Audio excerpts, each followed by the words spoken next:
What if you could change your life? What if the sorrow could become joy and the darkness the light?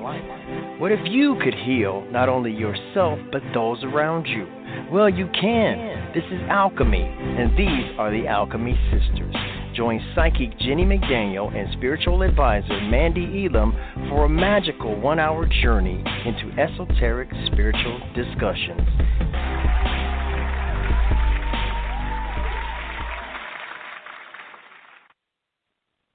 Hello and welcome to the Alchemy Sisters. You are here with Mandee and Jennie. Hi, Jennie. How are you?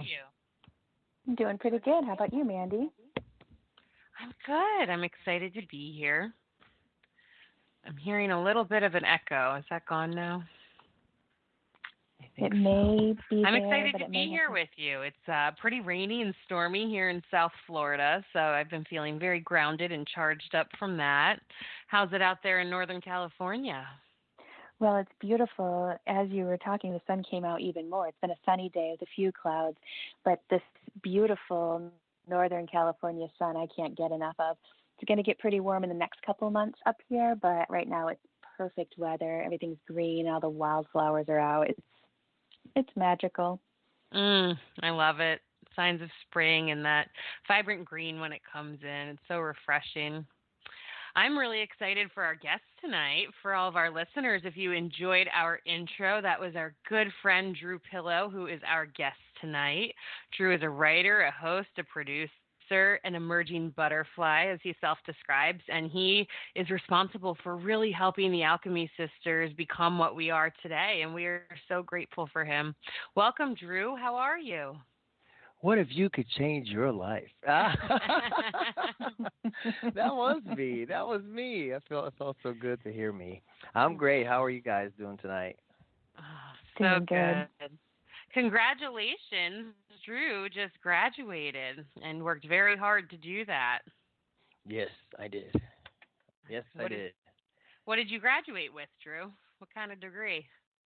Bachelor's in management, and I graduated with honors. I did it for my kids to show them that you're never too old to get back up and ride whatever horse you want to ride. Dreams never expire. So we graduated this year. We sure did. Way to go. That is not an easy thing to do. Congratulations. Thank you. And you guys, look at you. You guys graduated. You went from being the co-host to now being the network moguls, because you guys have more than just a show. You guys have like a whole entertainment movement, and it's I love it. I like it. I'm proud of you guys. Honored to be a guest on this show. More than just a guest, definitely a huge part. My very first podcast about 7 years ago was with Drew, and I think the show was called The Bridge. And I called in and I listened, and he had some psychics on, and I got a reading. Her name is Kimberly Virtue, or I can't remember her last name, but she's very, very skilled, and it like opened my eyes to this whole connection with people and showing people your skill. So this is what's grown into. This is what it's grown into from beginning way back then, from me calling into your show and getting a reading and being like, I want to be the psychic on the other end, to this. And it took a while and a lot of bumps and twists and life lessons, but you're a huge part of it, if not one of the major foundational pieces. So thank you, Drew. You're welcome. Glad I could be on the journey with you guys. And I remember that show, Kimberly Verdure King. And yeah, she's awesome. And you're awesome too. And so is Mandee. Thank you. And so is Drew. Drew, we worked on his network for a long time, on Drew Pillow DPR, Drew Pillow Radio, and we learned and we grew and we did all kinds of things. And then, we branched off, and now we're starting the Heart Over Ego movement. And Drew's been instrumental in that. He's helped us by teaching us all kinds of different things on the back end, all the technology things that I just don't even know. And he's patient and kind, and he creates amazing graphics, and he's always out there. So if anybody ever needs any support on Blog Talk Radio, Drew's your guy. Highly recommended. Mm-hmm. Yeah, I'm nice like that. Yeah, I have to help people in the small ways that I can because I just been the recipient of so much help, and you have to pay it back, and you also have to pay it forward. I mean, you don't have to, but I find that I feel like I'm in a peaceful place when I'm doing that, like I'm part of everything. You know what I mean? I do. I like that. I always feels Mhm. to me just like of being of service. You kind of feel spirit a little bit, being like, all right, you've got these skills, and you could easily pass that forward and help somebody with something, whether it's opening a door, or teaching somebody how to do something, or helping someone carry their groceries. Like it's all very simple, and you get this like really like kind of I don't know. I get this kind of little subtle heartstring pull that makes me feel like I'm kind of just like of service and of help, and if I can help with something, I always try to jump in with that too. So that's the energy I feel or resonate with when you talk about that. Yeah, yeah. I mean, this guy, if I can just throw this out there, this You guy go. asked this question today. He posted some Jim Carrey meme on social media, and it said something about we don't know our purpose in the universe. So he asked the question, "What do you think your purpose is?"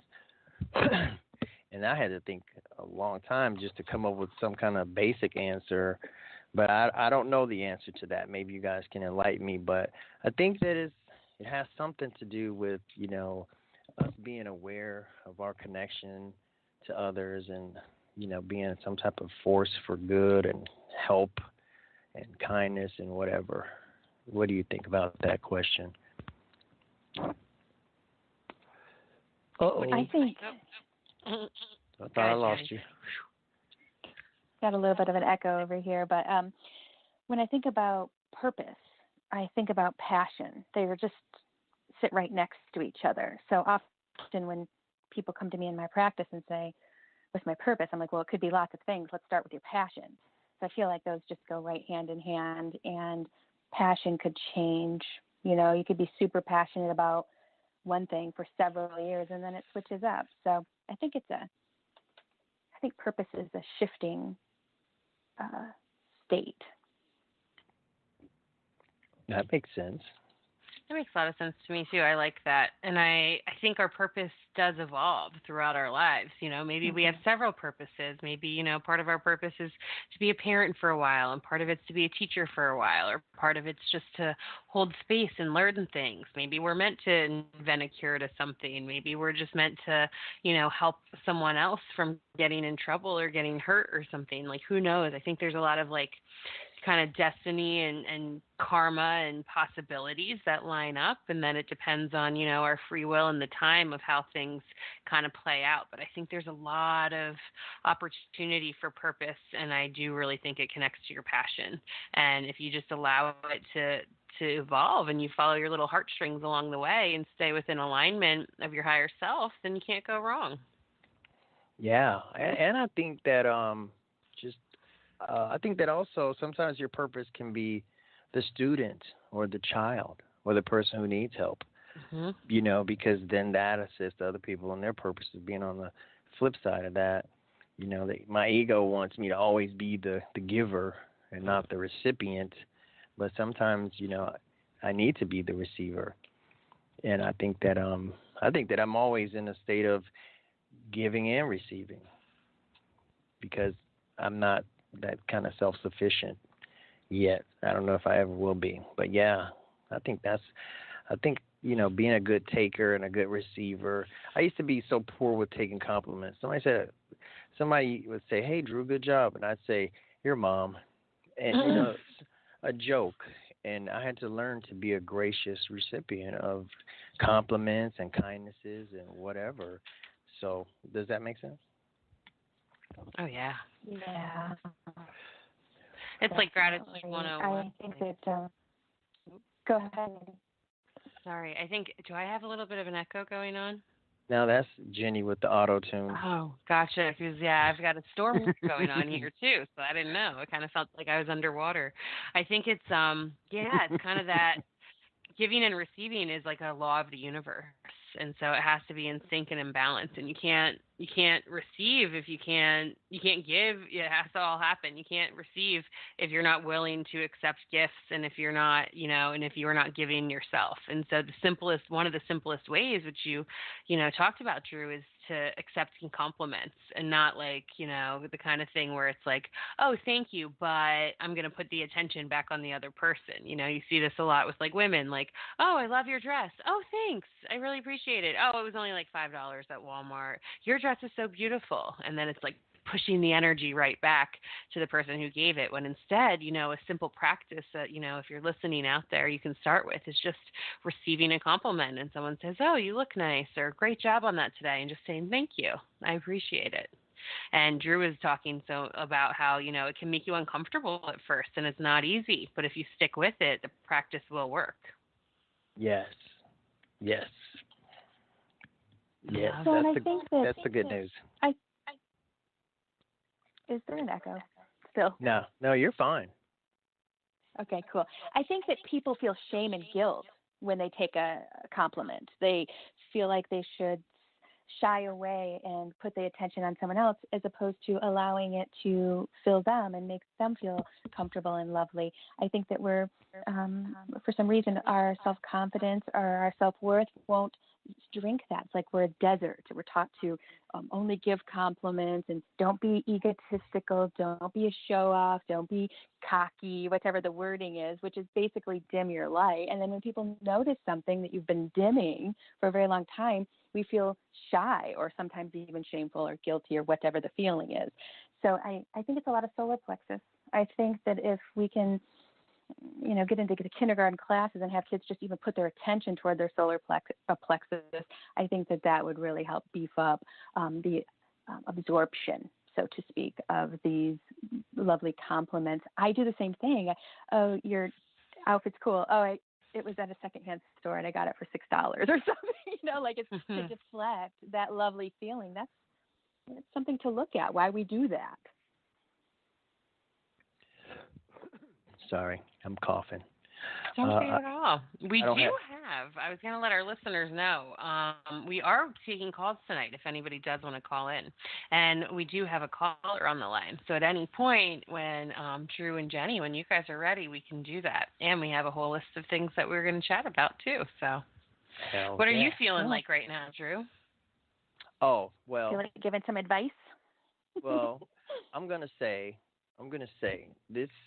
I was imagining, this is how I imagine it unfolding. It's like, okay, so Drew, when you asked me, what's the title? What is my title? I had to think about it because, instantly I'm like, I don't have a title. I'm not a healer. I'm not a psychic. then I went all the way to I'm nobody. And it was like, ugh, because my brain works like that. So I had to dig myself out of the hole. And then it's like, well, okay, what do you believe? What are your beliefs? What have you learned in this whole journey? Because, I've been privileged to share my journey with really enlightened and awakened people. I've been knowing Jennie forever. I've been knowing Mandee. Maybe it's been a year or two. And, sometimes that stuff rubs off on you. So I wrote down a list of things that I learned. So maybe I don't have a title, but then I came up with the emerging butterfly, because I feel like, we start off one way, but we can grow into something more. But it's not the most comfortable process. But I think a lot of people need to embrace the process of change, to become the butterflies, because this world seems like it's pouring a lot of stuff on us to keep us in caterpillar state. Do you guys feel like that sometimes? Like there's forces in the world that are actively trying to keep people asleep? Yeah, I do feel that way. I'm a conspiracy theorist, though. I remember you're bringing me back to some of our shows, Drew. I loved going into those deep wormholes of thoughts with you in the conspiracy space. Yeah, I do. I think that they want good little consumers, i.e., buy all the things they sell and go to the establishments that they manipulate, like hospitals, schools, and so and so. So it's like I do. I think that there's a big manipulation space going on.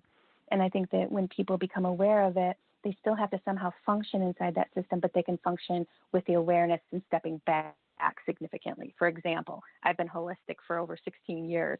If I cut my leg off, I'm going to the hospital. I don't care what kind of institution they are, you know? Right. But if I'm having a cough, I'm just going to go ahead and take my supplements and, you know, lay off a hookah. No, I'm kidding. But, you know, it's there's a lot of things that can be healed without going to the extremes, which I feel like is Western medicine all of a sudden. It's like they are handing over drugs, which is a huge, huge problem. It's an epidemic. People are very upset about the vaccination thing, which I think is something to look at and be cautious of and have a lot of concern around. But I think it's a big sham to keep everyone's eyes closed to where people are really dying, which is at the hands of the pharmaceuticals. Of course, there are other branches and other things going on, but that was a huge one. So yeah. I think these big institutions are about to fall, though. We're onto them. Yeah. What about you, Mandee? Do you think that that there is a reason that like I feel like maybe lots of people aren't awakening in a way that we would organically become more aware and awakened if there weren't some manufactured obstacles put into place. Do you find any truth in that, or do you disagree with that? Oh, I find a lot of truth in that. Jennie and I are kind of like rogue warrior souls and coming down to kind of, you know, hopefully make a little bit of a difference here. And, you know, for me, after sitting with things and studying things and the way I grew up, like I was so patriotic and I was such a like good kid and just wanted to do right and all these things. And as I grew, I learned that there was a lot of things that, you know, weren't the best. And, you know, I felt like our government lied to us about quite a few things, and we've all come to kind of realize that in the recent elections and over a lot of things, and it's giving us the opportunity to kind of wake up and notice. And, like, our media is completely fed to us. Like, we're just starting to realize that and recognize that and follow more independent things. I think there's no coincidence that alcohol is legal and allowed to be, you know, the number one kind of suppressant and depressant out there, because it keeps everyone dim and it keeps you from connecting to your spirit a lot. And it's an opportunity to kind of take a break and check out, but it's also pushed a lot. And like, it's the weekend. As soon as you get some free time, why don't you just go get drunk so you don't have to think about anything? And it keeps you from, you know, thinking and exploring the world around you. And like, I'm all for a good time every now and then, but I think it's encouraged for a purpose. I think there's a lot of chemicals and additives and other things that kind of keep us down. And, you know, anytime we're taught to love ourselves or empower ourselves, whether you grew up, you know, it doesn't really matter what religion you grew up in the United States. If you grew up in the United States, it's like a Christian patriarchal society, and you're taught, you know, a lot of guilt and shame, and to, you know, serve others before yourself first, and to feel sinful for feeling, you know, sexual or certain things that are healthy and okay. And so I think there's a whole lot that goes into it and a whole lot that works together. But I do think our society has been designed to keep us, you know, a little more in the dark from our own possibilities and natural light about us. Yeah, that's a great way to put it. Keep us in the dark about our own possibilities. Because I think that we would discover things on our own. We wouldn't even need to be taught so much. We would just naturally discover things. But we have so much, we've been so indoctrinated from early ages. You were talking about, oh, it's the weekend. Shit, you're 18 now or 21, whatever the drinking age is. It's like that's one of the, that's what you waited for all this time. You know, they've been programming you to celebrate. Every time there's something good that happens, let's go celebrate. And that involves getting white girl wasted. You know? Although I can't say I've experienced that. But some of the things that I can. I know, I feel personally called out right now. I know. Hands raised. So I wrote down some of the things I learned. Like, if I die tonight, I would hope that I have kind of shared some of the things that I kind of found along the way, and maybe somebody could pick that up and say, that's curious. Let me take a look at that. But one thing, and some of this might sound like the things you've always known, but I'm just talking about me. I'm kind of the slow guy. But timing is perfect, and everything is always unfolding as it should. But something in me is about comparison. So I'll compare what's going on with me now, like, hey, I'm graduating from college. But I'll say, but look how old you are now. So I'm comparing it with some fantastic expectation of what it should have been, and that just kind of dims the shine on what is. So stop comparing myself to my imaginary self and other people, and just appreciate that everything's happening right now as it should. And another thing I learned is that fear is a really powerful thing. You know, fear, it's almost, it's like if there's a devil, it's fear to me, because I can be afraid and it can make me change my course. It can make me stop my progress, and I won't even know that I'm in fear. So fear's not like the boogeyman standing in front of you. Sometimes it's a little low whisper and you don't realize that's what it is. But fear is a real thing, and I have to be on guard not to let it, steal my light. Do those things make sense to you guys? Oh, yes. Yeah. That's why we named the show Alchemy Sisters. We encourage people to alchemize the energy of fear into the energy of at least curiosity or neutral. And it's a powerful drug, fear and stress and anxiety. It really does damper things. And I read this article saying that the average teenager now has the nervous system of a hospitalized teenager for a nervous issue. So basically they were saying just on the average now, the nervous system of an average teenager is what they would put into the hospital to treat in the 1950s. I can't remember what they called it, some sort of psychosis or some such. And I was like, oh my gosh, we've just really amped everything up.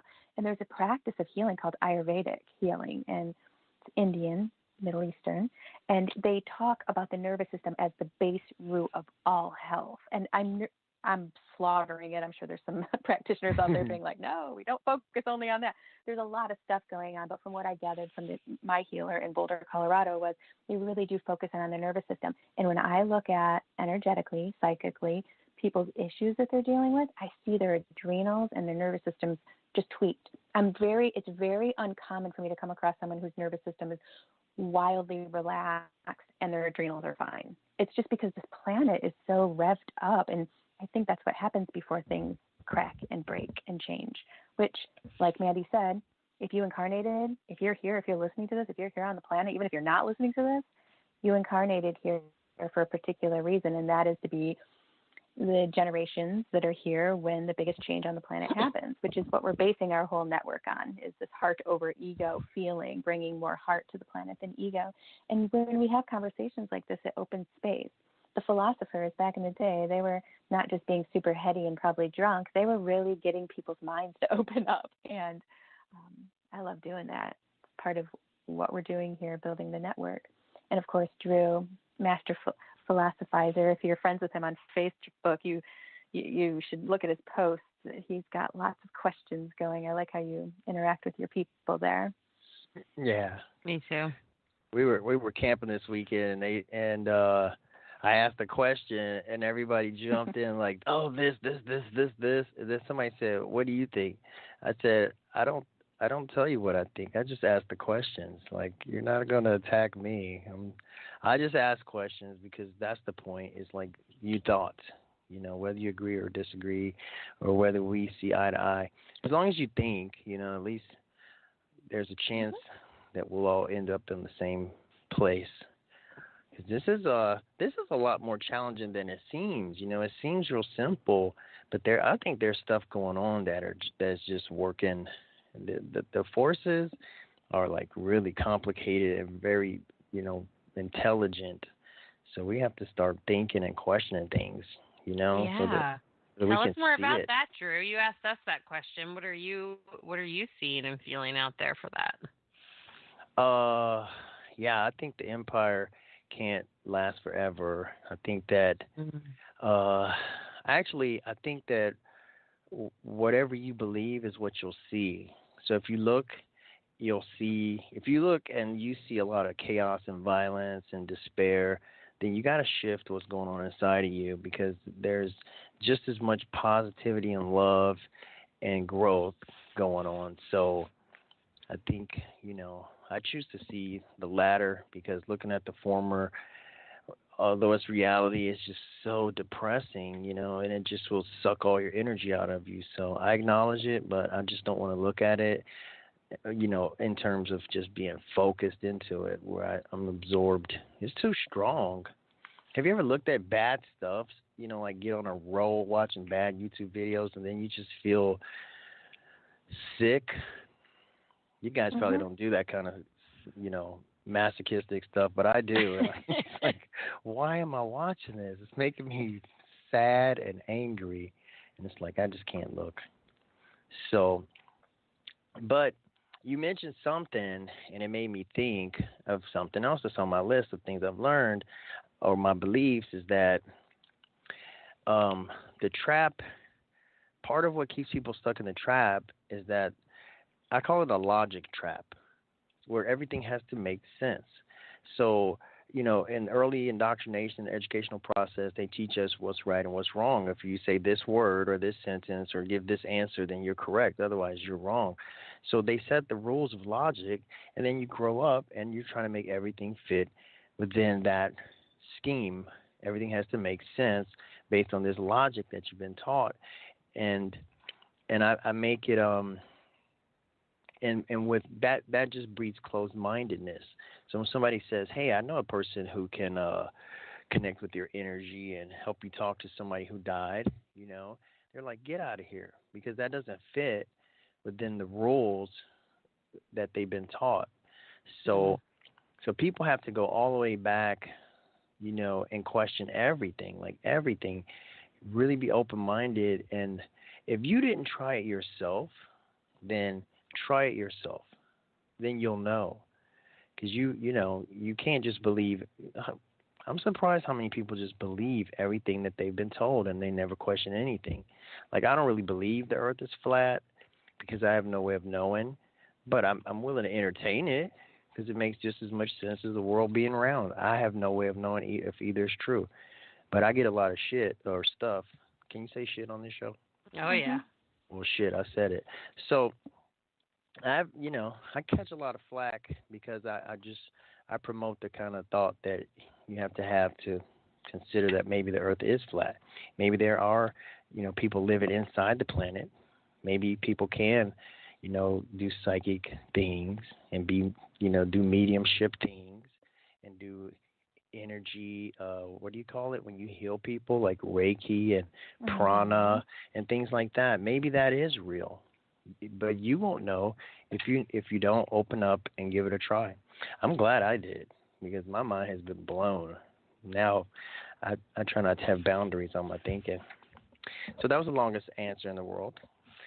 I absolutely love that. And I love how you said you try not to have boundaries on your thinking, because I was talking with a client earlier today about what we were talking about earlier, and finding your passion and what your passion's about. And it's like, sometimes you just have to find what's bringing you back to life, or what's piquing your interest a little. And that's how you start to find your passions. Because a lot of people are like Jennie said, have tons of adrenal fatigue and exhausted and, not in connection at all with themselves. And so that's one of my favorite things to suggest to clients. It's like, hey, when you're just like hanging out, zoning out, like, watching YouTube or watching, looking stuff up, like, allow yourself to go down the rabbit hole sometimes. Like, you might be like, oh, I want to like look up like life on Mars, because I've just always been interested in that. And then before you know it, 2 hours later, you're like studying ancient Egypt, and like, who knows what kind of things it can be led to. And it's like a good way to start finding your passion and bringing yourself back to life a little bit. Right. And yeah. I mean, I feel like there's energy that's positive, there's energy that's negative. I believe that, like, the negative energy, it really doesn't have, even though it has all this power, it has no power unless we cooperate with it. Does that make sense? Totally. Definitely does to me. like it can't make you go and do harmful things to people. You have to choose that. So we've been programmed to cooperate with things that are designed to, kind of crush us.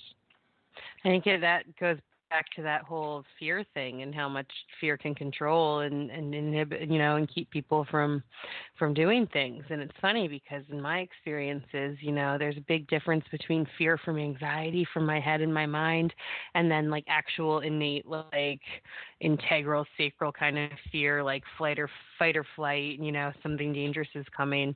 And I've come to realize that, like, the times that my intuition has needed to serve me to protect me because something dangerous was there, it did.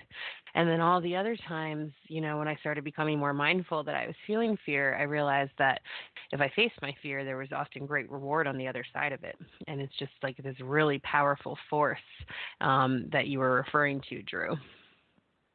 Yeah. I mean, like you guys, I always want to be like that. I always want to be like you. I always want to look at a person and just see their energy and say, hey, this is what's going on with you. These are some things you can do to help yourself. And meanwhile, let me do this. And this is going to kind of get you going, get you started, take away some of that. And I could be that, but it's so hard. It's not hard. It's just different and it's difficult. But if I stick with it, then it can become easier. But I'm such a lazy person, so. But that's the way it is with everything, People have told me time and again, you can do it too. And I'm like, let me try 5 seconds, and then I quit. Maybe that's part of the program. We have such short attention span. Yeah. I noticed that people will stick things when they learn them quickly and fast, when they can learn them and they stick in and then they accelerate quickly. That often is what people are looking for. The kind of sitting with and sticking with, it gets tiring and we want to move quicker, and that's not always how it is in spirituality, spiritual learning, or psychic work. There are some that come in with a bit more aptitude to do certain things. For example, since I was a very small girl, I knew about past lives, and I knew that I was psychic and I could see things and feel things. Not everything. I don't know everything. There's no one that does, because we're making our destiny each second of the day. But I had an aptitude for it. Now, if I wanted to be a musician, which did cross my mind in this lifetime at least a few times, I would have really had to practice that, because I took a few lessons in piano and guitar, and I didn't pick it up. It wasn't a natural. It wasn't a quick learning. It was going to take me very long time to get very good. I didn't do that. I didn't do that. You did not do that. I think we lost you, Jennie. I do a lot of stuff, but that wasn't one of them. She'll pop back in. She gets all high vibing up there in Northern Cali, and she'll come back in. How you learn? Oh, there she is. How you learn? You break the internet. You just broke the internet, Jennie. Jennie's did it magic. go crazy? It did. Yep. It went out a little bit, and then we heard you. So you're back now. It's a terrible connection right now. Even though it's a sunny day, it's a terrible connection. I have to work on that. But I was just saying, you're good at something, or you can get good at something. It's whether you want to spend the time to get good at it. Yeah. Exactly. Intention's everything. Intention and your mindfulness and what you choose and what you put your attention on.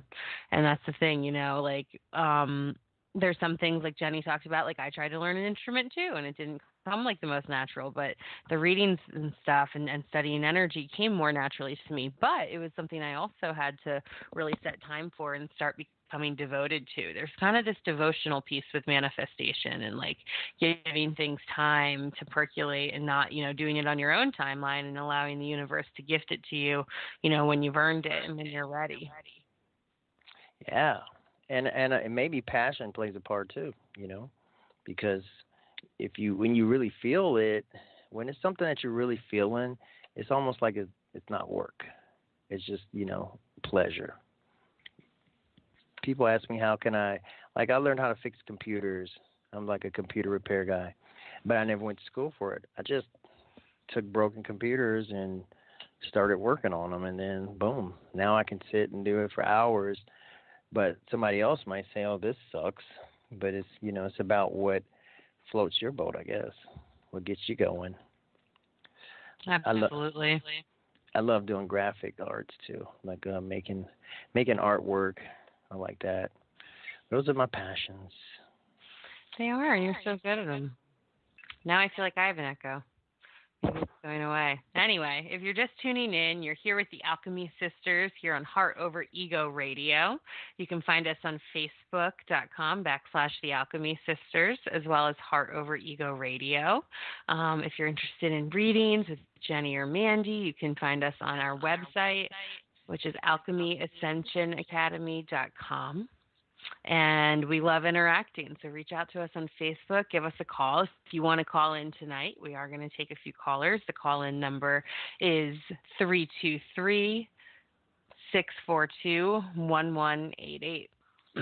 Drew, I just love all those topics and all the things that you've been working on this year, and I'm just so proud of you. And thank you for sharing just how practical it can be to work on it, but that it really is work, and you got to show up for it if you want to emerge as the butterfly.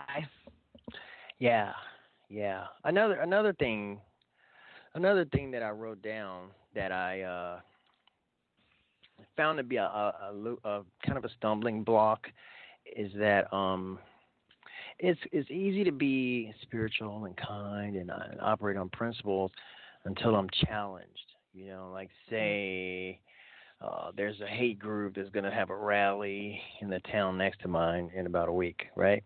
Mm-hmm. So, okay, love everybody, right? Be nice, be kind, be helpful. But what about with those guys? Nah, can't do it, or don't want to. I'm unwilling. And it's because, then the inner conflict comes. It's like, well, I thought you were supposed to do this no matter what. And it's like, yeah, but I don't want to. Well, God made them, or the same creator created them, and they're just being who they are supposed to be right now for whatever reason. I don't know. So I find a loophole, and I'll say, well, the same creator didn't create them, or that the creator created bad things too. And it's like, I really want to think that I really want to be able to be myself in all situations. So I kind of have to say, well, people that are there, they're there because of the path they're walking, and they've been influenced, harmed, damaged, whatever. And this is just where they are.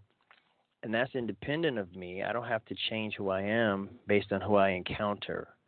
So I guess my point is that it's not easy to walk a path with integrity, come what may. But if I keep my mind open and allow myself to do the weird thing, like hear the voices that talk to me and say this and that and ask me questions, then sometimes I can find my way. And more importantly, two heads are better than one. So it's even though I'm an adult now, as an adult, I don't need any help. But as an adult, we do need help. It's good to confer with people that can help you see things you can't see by yourself in that moment. So I just think that was a couple of things that are important that I have to talk to myself about periodically to help me stay on my path. Does that make sense? Is that relatable? Yeah. I'm super spiritual until I get behind a slow driver or a slow walker. And then I'm really tested, and I have to be like, wow, this is like a deliberate test. I need to start alchemizing this, and I breathe, and then I just get around them somehow. I try to get clever and get around them and without being rude. But yeah, because I have bad timing, so it really falls back on my own poor planning of time, and then I get behind someone, and then I'm like, it's their fault somehow. I'm projecting. I can see myself doing it. It's still hard to manage. I love it. I think that's what I kind of tell my clients and talk to people about. It's like that's what the work is. The work is like learning, these exercises and practices and becoming mindful and catching yourself, where you can grow and what you can look at and how you can alchemize yourself. And like, that's doing the work, being like, oh man, like, you know, this person in front of me is so slow and this is really stressful. But wait a minute, back to what Jennie said, what created this and what caused this? And why am I choosing this reaction? And like, why am I not just, you know, going in flow? And so, you know, that's the work right there. That's the spirituality. That's when you really get to play and figure it out and like, and test it all out. And there are always opportunities to try again. That's such an awesome way to shift.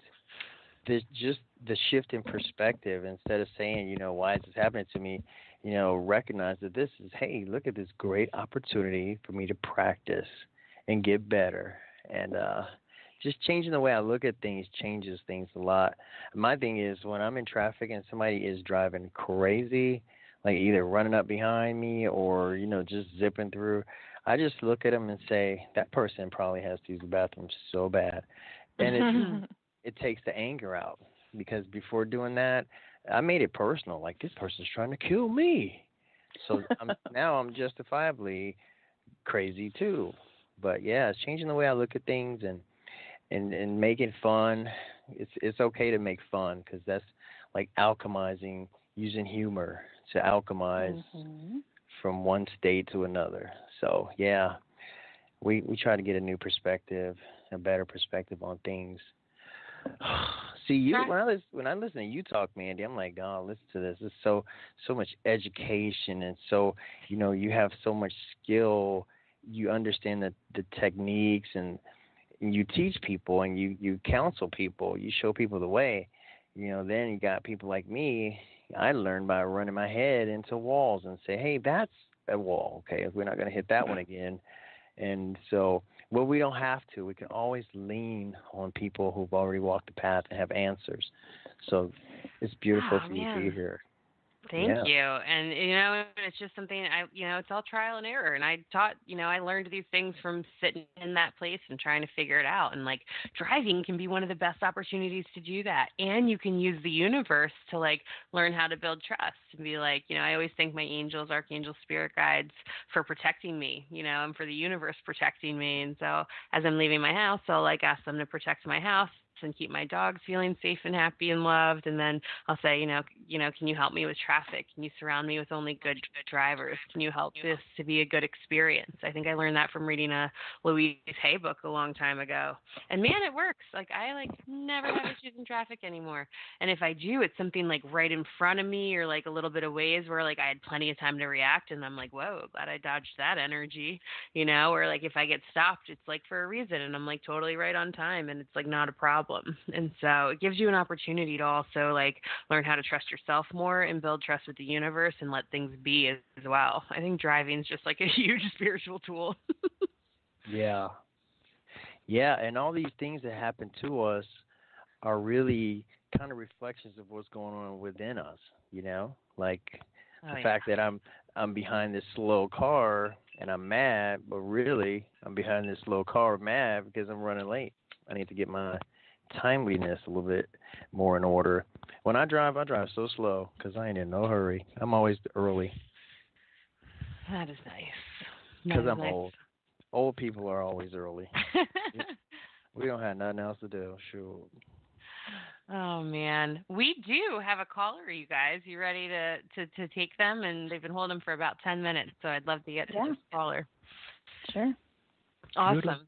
347. You're going to be on the air in just a sec. Hi, 347. You are with Alchemy Sisters and Drew.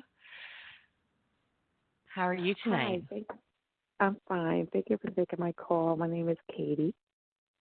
Hi, Katie. How can we support you tonight? What's going on?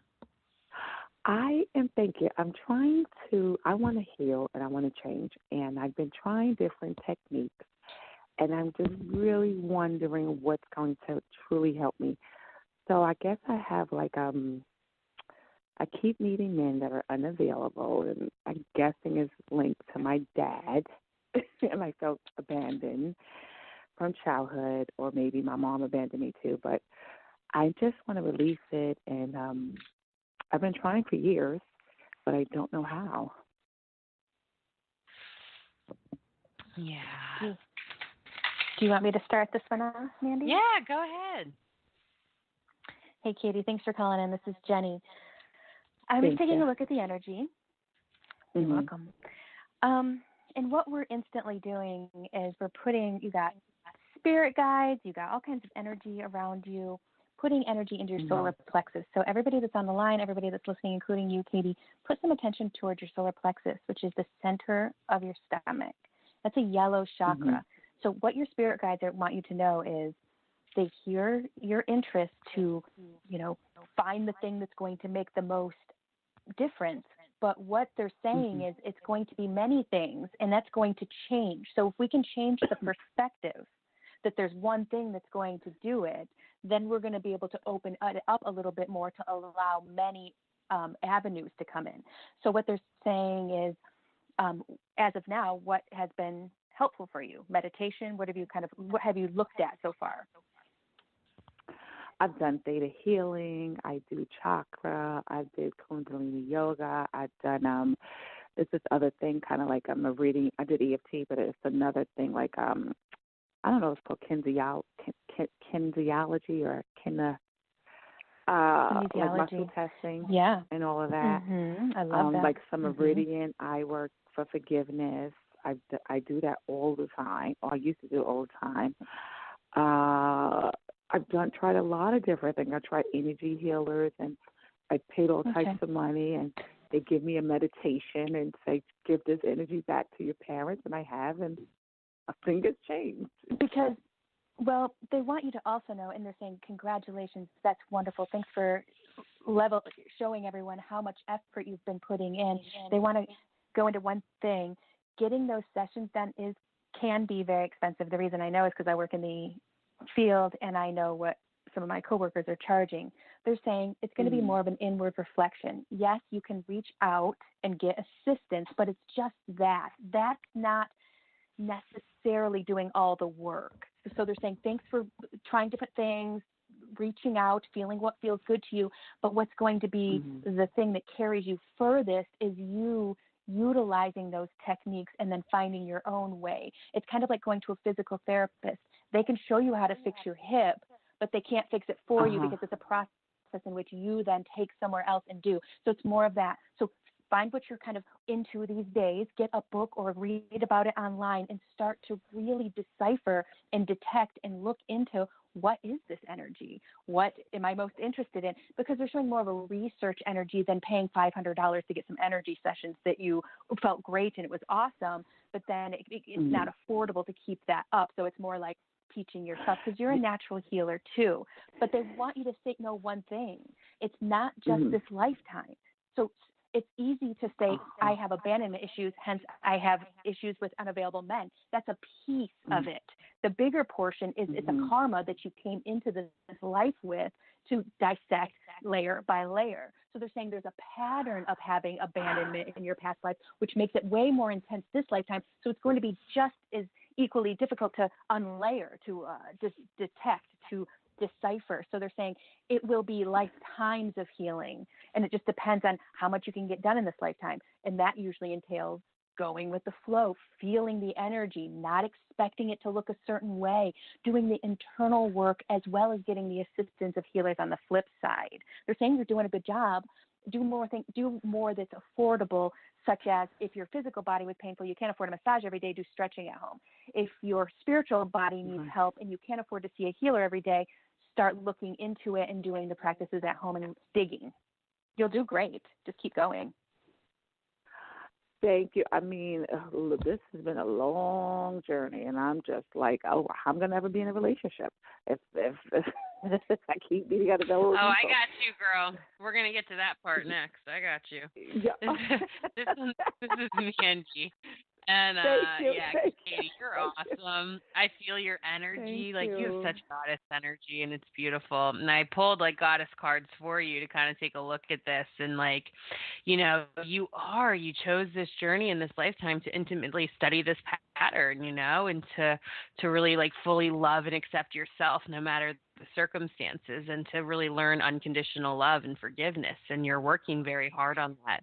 And you've learned from all these different teachers, and it's just about embodying that practice now and embodying the goddess. And so the first card you pulled is Rhiannon, and she's a sorceress. And It's talking about how you can manifest what you want. You need to get clear on your intentions.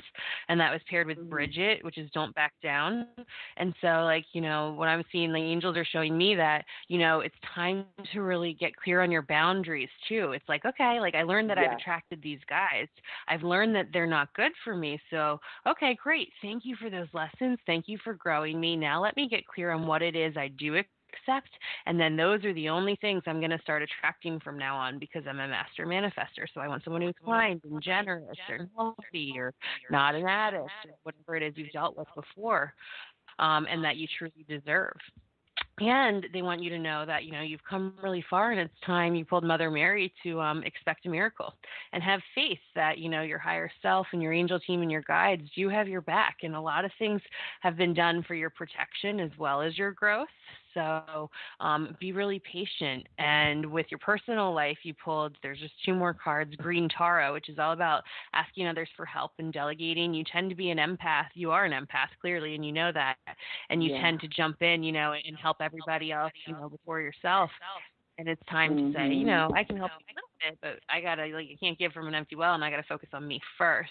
And you simply lead by example. You're really stepping into this new embodiment phase. This is so beautiful you called in, because we're talking about the emergence of the butterfly, and that's where you're at right now. And then the last one that you pulled was Ugna, which is easy does it. There is no need to hurry or force things to happen, because everything is occurring in perfect timing, which is kind of what Drew was talking about earlier in the show. And it's like, okay, you're aware and you're doing this. Set your intentions, set your boundaries, write out what it is you want to call in and what you want to start doing.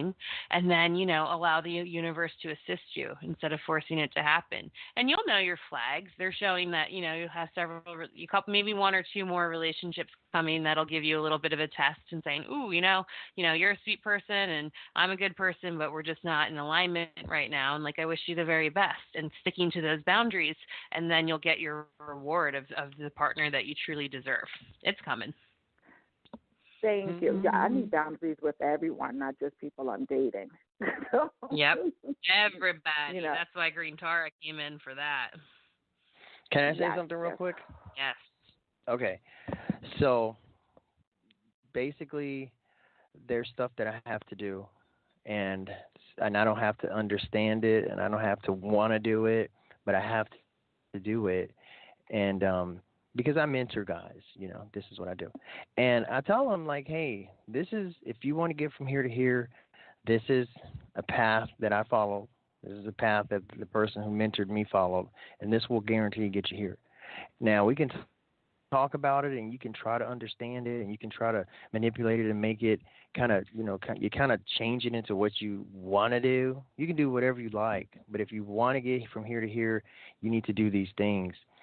So some of the things that I needed to do was I needed to talk to myself and just keep telling myself some basic positive things. It started off with me just saying in the mirror, I'm okay, I'm all right, I deserve to live a healthy, happy life. Silly as that sounds, within a month, my esteem totally changed. So my point is that sometimes I have to do things that change the way I look at life. Because the difference between me, if I have a whole bunch of money and I'm sad, and my neighbor's poor but he's really happy, it's all mental. It's all the way I look at things, and it's a choice. But I need to learn how to make that choice, and I need to talk to myself so that it could sink in. And it's not what I think or feel, it's what I do that creates my reality. Does that make sense? Is that really too complicated? No.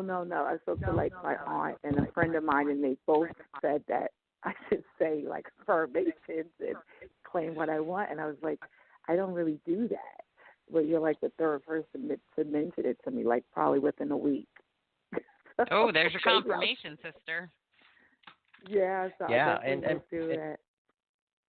And you have some good instruction that you got tonight from these talented ladies, and sometimes it's it's about following directions. If I want to learn to play the piano, I got to listen to what the piano teacher says.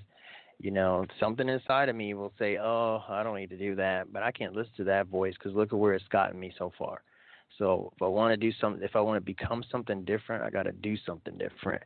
And That's just me, and I don't know a lot. I just know I'm like you. I'm trying to find no, my it's way. very true. If you want muscles, and it's good. You could visualize it, but if you never go to the gym, how are you going to actually get one? Boom. Exactly. Katie, thank you so much for calling. And if you don't already follow us on Facebook, we'd love for you to follow us on the Alchemy Sisters. We're always sharing all kinds of cool resources and healing and different things that might help you along your path. Thank you. Thank you so much. You're welcome. Have a beautiful night. You too. You all too. Bye-bye. She's adorable. I appreciate her for calling in. I think it's real hard to do all the work and not see the kickbacks that you want. And then, usually the kickbacks are what keep you going. And with the spiritual, sometimes they're far and few between. But just because we don't see the results of healing doesn't mean there's not healing happening. And it's always good to keep in mind that. That's why you need to have a teacher, really, for real, because then your teacher can point out to you the growth that you may not be seeing, or they can just keep encouraging you until the growth becomes apparent. Coaches and teachers, we need them so much. We need you guys.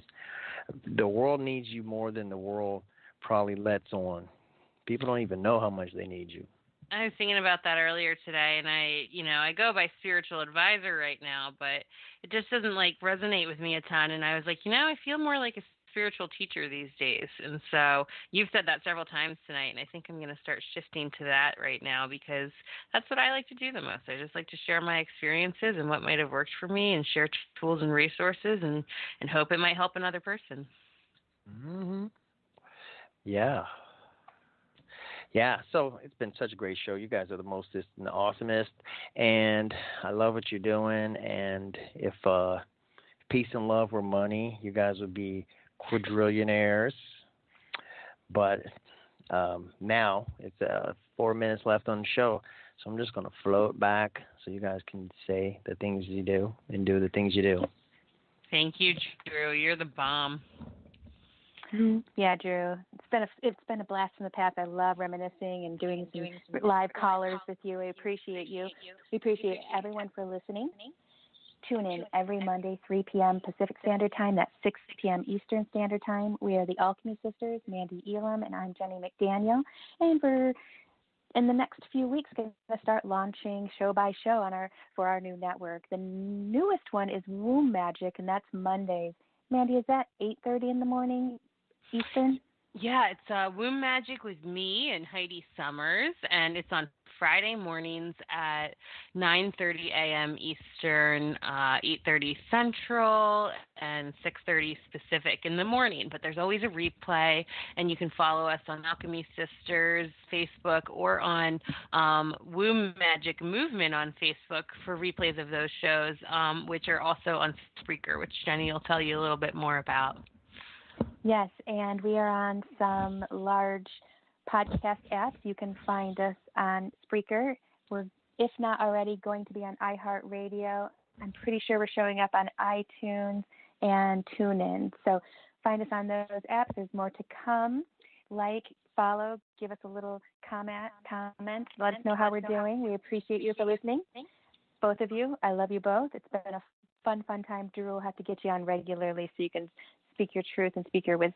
It's so helpful to have an alchemy brother. We're quite often loaded down to the gills with the female energy, which we dig too, but it's always nice to have the masculine energy on, and you represent it so beautifully, so wonderfully. Aww. We appreciate you. Everyone have a lovely evening. Tune in next Monday to listen to another live show. Next week we have a young man named Cub coming on, and he is an up-and-coming spiritual teacher of what I would call the millennial sort. He's got all kinds of interesting things to say. So tune in next week. Check all of our outlets to find some past episodes, and we appreciate you. Everyone have a good night. Bye-bye. Bye-bye. Bye-bye. What if you could change your life? What if the sorrow could become joy and the darkness the light? What if you could heal not only yourself but those around you? Well, you can. This is Alchemy, and these are the Alchemy Sisters. Join psychic Jennie McDaniel and spiritual advisor Mandee Elam for a magical 1-hour journey into esoteric spiritual discussions.